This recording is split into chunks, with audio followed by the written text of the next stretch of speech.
என்ன எப்படி பாவனையா 10,000 ரூபாய் கடங்காரம் பட்டு கைத்த போயிட்டான். டேய் பணம் 10,000 வச்சுட்டு இந்த இடத்துக்கு கால் ஏய் நான் தானடா நாங்க போவோம் கால் பண்ணி மத்தாச்சுக்கு. ஐயா அரசாங்கத்துக்கு போயிட்டு எங்க மன்னர்கிட்ட வாங்கிட்டு வர அப்புறம் ஒத்துக்க மாட்டேங்கிறான். என் வீட்டாட ஜனம் எனக்கு அசிங்கமா இருக்குது, மானமா இருக்குது. என் பொண்டாட்டி ஒரு ரோசக்காரி ஒரு மானத்து அவன் சொன்னான், நம்ம வீட்டில் இவ்வளோ ஜன வேடிப்பாங்க, நாளைக்கு அவசரத்துக்கு பணம் கிடையாது கொடுக்க மாட்டாங்க.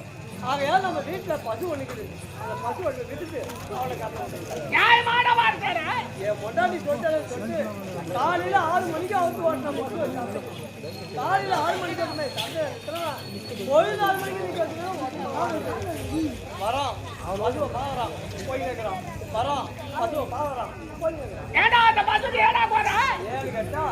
ஏன் பசு ஒரு தப்ப பொழுது 6 மணிக்கு நிக்க வச்சிருந்து ஒருத்தவரை வாங்கல, திருப்பி வீட்டுக்கு கொண்டு வரேன். வர வழியா பக்கத்துக்கு எதிர வரான்.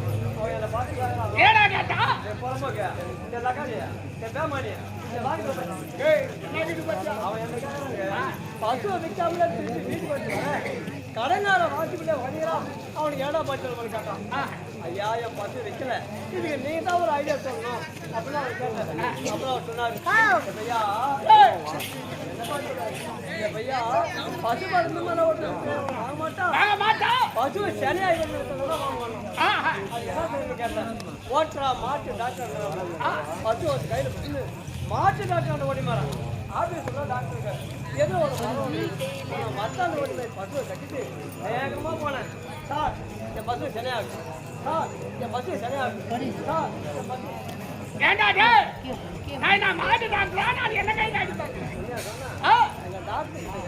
சார் என் பசு சனியாக்குன்னா வந்தாரு. விஞ்ஞான முறையில் ஊசி போட்டாரு. பசு அது சரியாக போயிடுச்சு. அப்புறம் ஓடி போய் சந்திரன் நெத்தம் இருக்கணும், தேன் கையா இருக்கணும், தேன் 10,000 இருக்கணும், தேன் 5,000 போட்டோ போட்டு நிற்காதுங்க. அந்த சப்ப பசு சனியாக போது போட்டோ போட்டு போட்டுக்காங்க. நான் என் தம்பி கொடுக்க மாட்டேடா 20,000 விற்று அந்த பணத்தை கையில வாங்கி என்னைக்கு வராங்க 10,000 ரூபாய் கடனாக போயிட்டு மீதி 10,000 கிட்ட இந்த 10,000 என்ன செய்யலாம் அப்படி யோசனை பண்ணிட்டே வரேன். அதுக்கப்புறம் நான் என்னங்க எதுமா எங்க வீட்டுல எங்க அக்கா ஒரு வயசு ரொம்ப நாளா வீட்டுல ஐயோ வரோம் எங்க அக்காவை பாக்குறான் போய் இருக்கிறான் வரோம் எங்க அக்காவை பாக்குறான் ஏன்னா என்னடா போறான் ஏன்னு கேட்டா என் பசு ஒரு தப்ப எங்க அக்கா ஒரு தப்ப நான் ஒரு தப்ப. அதுக்கப்புறம் நான் போய் என்னது ஆல்ரெடி நம்ம பசு ரொம்ப நாளா தப்பியா கட்டு சந்தோட ஒருத்தவங்க வாங்கலையே. அதுக்கப்புறம் சென்னையாகி போட்டோ வாங்கினானே அந்த மாதிரி எங்க அக்கா ஒரு சென்னையாகி பசு சென்னையாக என்னடா எல்லாத்தையும் ஒன்னா சேர்த்து பார்த்தேன். அது வேற இது வேறடா வீட்டை விட்டு வெளியே வந்த வாசல்ல ஒரு கடை, எதிர்க்கு ஒரு கடை, கடையில வித்துட்டு கடை. அந்த கடையை வாங்கி தின்னுக்கினே திரும்பி பார்த்தங்க. தெருக்கோடு நின்னுச்சு ஒரு கடை. அவன் கையில புத்துதான் பாருங்க ஒரு கொடை. அவன் மேல என் கண்ணு போடு. இங்க நான் போய் அவளை கொடை. இது அவங்க ஒண்ணு கல்ல படு. அவங்க 4 பேரும் சேர்ந்து வந்து விடு. அதெல்லாம் வாங்கிட்டு வர விளப்பெரிய தானே அப்படியா சரி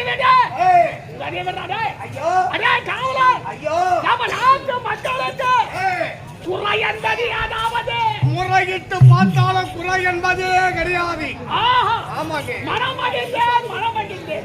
அடே அறிவு அரசியல் விஷயம் முடிந்தது.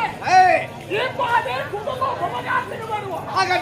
ஒரு நேரத்தில் என் மனைவி காத்தவல்ல ஒரு அழகான ஆண் குழந்தை ஈட்டெடுத்து விட்டு திடீரென்று மரணம் அடைந்து விட்டார்கள்.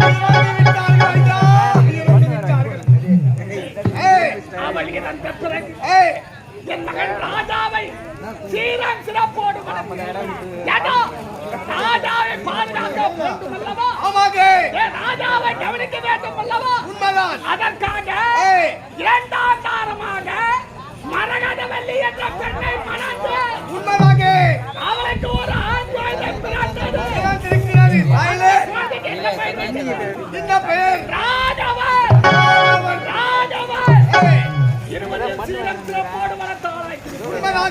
என் மகன் ராஜா இருக்கிறானே அயல்நாடு சென்றவர் நாடு திரும்புவதாக நிகழ வந்திருக்கிறது. இந்த